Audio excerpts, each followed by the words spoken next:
1968, Südengland.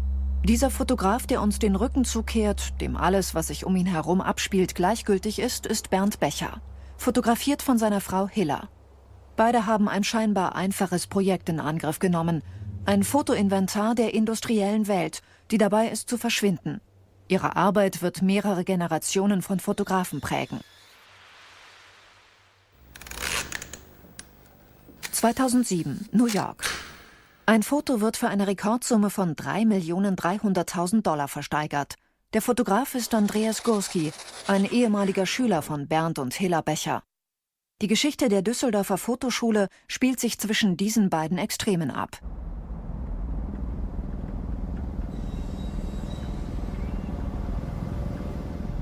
Das Ende der 60er Jahre läutet in Nordeuropa das Ende des Kohle- und Eisenimperiums ein.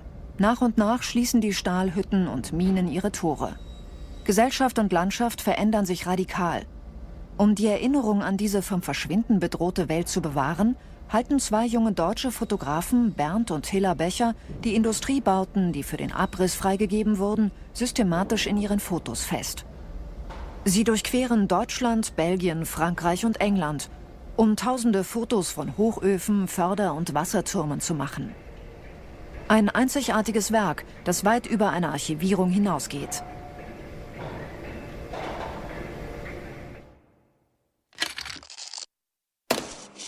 Das Ehepaar Becher fotografiert die stillgelegten Anlagen. Sie wollen nicht zeigen, welchen Zweck diese Anlagen erfüllen, sondern was sie sind. Konstruktionen, deren Form durch ihre Funktion bestimmt wird und deren Schönheit umso ungewöhnlicher ist, als sie vollkommen zufällig entstand.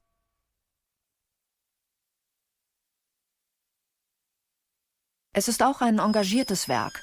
Die Bechers wollen die Fotografie von ihren expressionistischen Auswüchsen befreien, wollen zurück zu einer rein dokumentarischen Objektivität.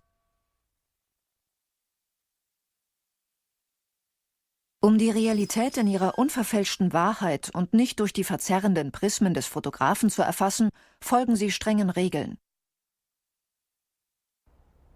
Hier ein Wasserturm, den sie hätten fotografieren können. Verboten sind jegliche Aktivitäten, Nebensächlichkeiten, Farbe, Effekte im Vordergrund, Unschärfen, Spiegeleffekte und andere künstlerische Effekte. Dezentrierte Bildeinstellungen, seltsame Details, abstrakte oder pittoreske Kompositionen, kurze Brennweiten, die die Perspektive verzerren, sowie gekippte Bildeinstellungen.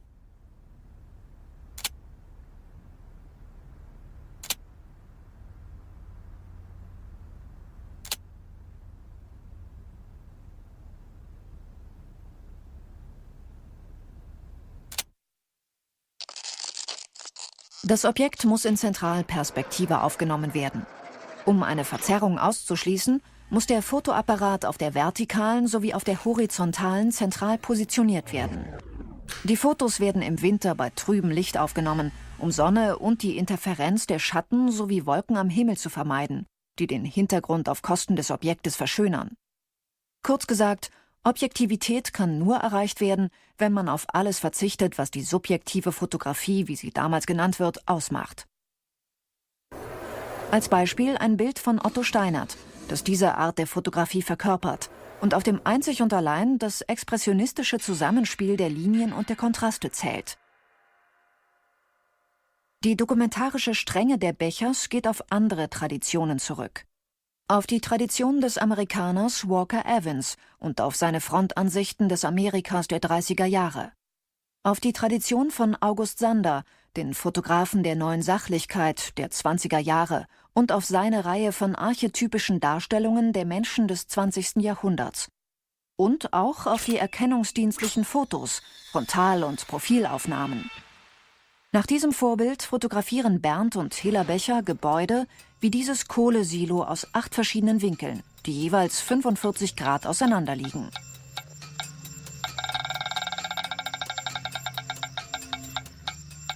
Danach vereinen sie all diese Bilder in einem einzigen Foto. So entsteht das, was die Bechers Abwicklung nennen.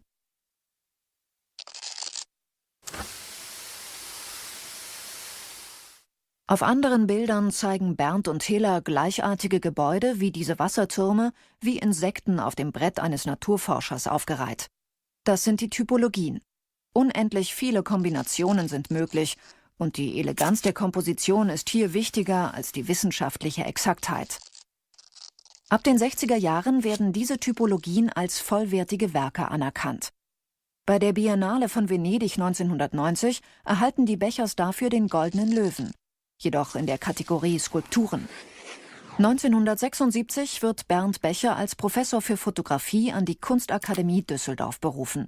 Gemeinsam mit Hiller bildet er dort mehrere Generationen von Fotografen aus. Diese Gruppe wird die Düsseldorfer Fotoschule genannt. Die Schüler der Bechers weisen trotz ihrer verschiedenen Ansätze einige Gemeinsamkeiten auf. Es sind vor allem die offensichtlichen Zeichen der Objektivität, Frontalaufnahmen, Geradheit der Linien, Distanz, Kälte fast, die auch durch den ständigen Einsatz von Farbe kaum aufgehoben wird. Ein Foto aus der Serie Interieurs von Thomas Ruff.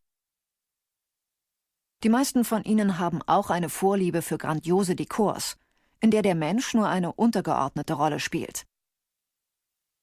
Die Stiftsbibliothek St. Gallen von Candida Höfer.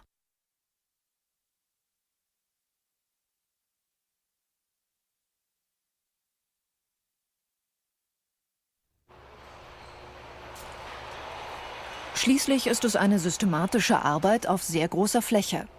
Dieser Abzug von Andreas Gurskis Werk PCF, die Abkürzung für Kommunistische Partei Frankreichs, ist 3 mal 2 Meter groß. Die Abzüge wurden anhand eines neuen Verfahrens, das in den 80er Jahren in einem Labor in Düsseldorf entwickelt wurde, hergestellt. Die Fotografie steht den Gemälden in Galerien oder Museen in nichts mehr nach.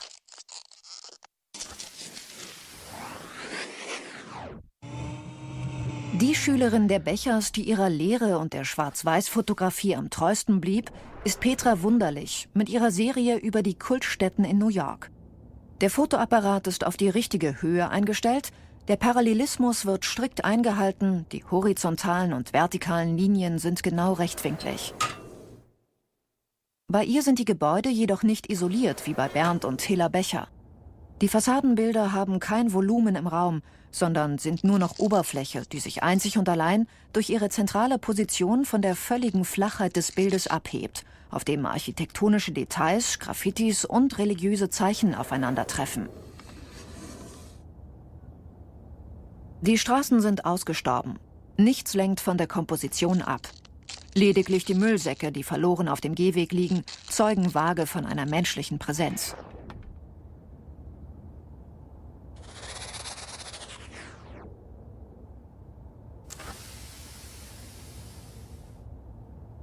Andere Konfigurationen sind komplexer, die Komposition wird asymmetrisch.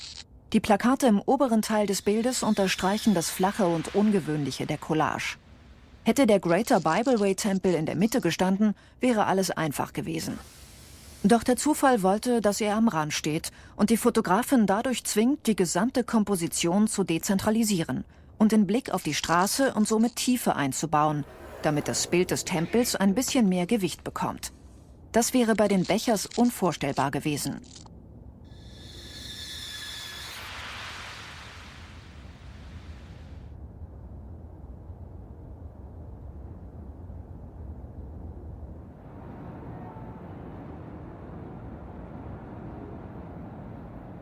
Prag, das Nationaldenkmal auf dem Žižkov-Hügel aus den 30er Jahren.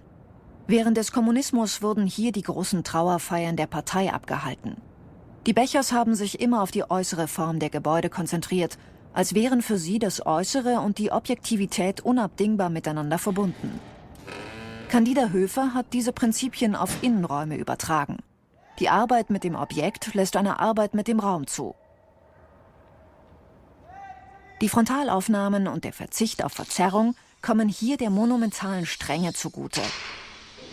Der Bau des Bildes folgt dem Bau des Gebäudes und hält die Regeln der Perspektive genau ein.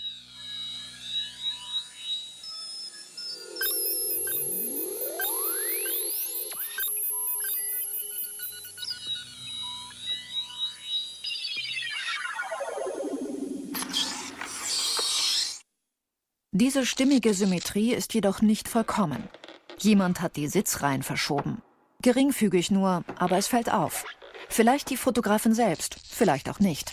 Doch diese leichte Verschiebung, die den Ort noch bedrückender erscheinen lässt, ist ihr sicherlich aufgefallen und war sicherlich gewollt.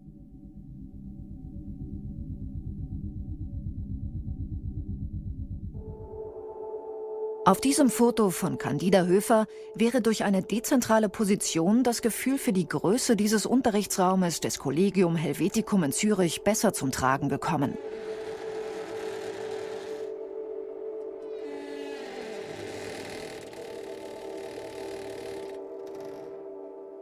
Die Frontalität, für die sich die Fotografin entscheidet, lässt den Raum flacher erscheinen und vermittelt den Eindruck, dass sich alles auf der gleichen Ebene abspielt, von der sich die elementaren geometrischen Formen durch das von außen einfließende Licht beschienen, weiß abheben.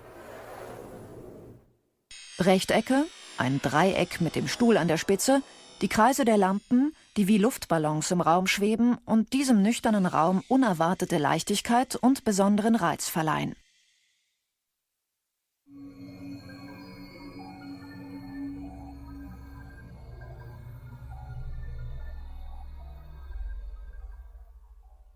Im Gegensatz dazu betonen die Härte des Gegenlichtes, die brennenden Lampen und ihre Spiegelung die Rigorosität der Architektur des Kunsthauses Bregenz, ein Bild von Peter Zumthor. Die Darstellung des Lichts spielt eine entscheidende Rolle in diesen Bildern, die eher eine Atmosphäre als die objektive Realität des Ortes wiedergeben.